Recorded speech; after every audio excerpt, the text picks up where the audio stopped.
I think the president has been very soft on Russia.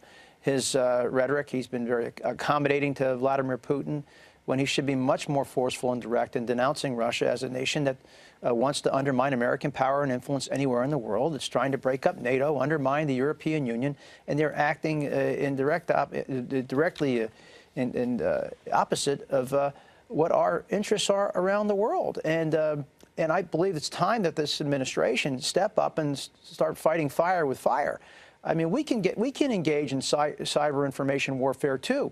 Maybe we should be sharing with the Russian people the corrupt nature of the Russian regime and how they've all profited. I mean, we should be playing much more aggressively in this space. So I can't understand for the life of me why the president seems to be at a different place than many of his national security team, who are much more conventional in their view towards Russia as a threat. So what can and will Congress do to make sure that the president implements these sanctions, new sanctions to punish Russia?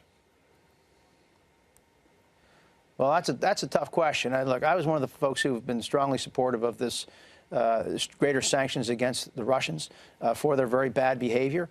Right now, I believe it's really on the president. It's on the president to stand up and call out the Russians once and for all and say, we are going to respond in kind. I mean, that's what Vladimir Putin understands. That man sees an open door, and he will just walk through it. And he continues to walk through those open doors. So I can't for the life of me understand why the president is so reluctant to push back much harder on the Russians. It seems like his team, his national security team, is more than ready to do so. The president needs to unleash them.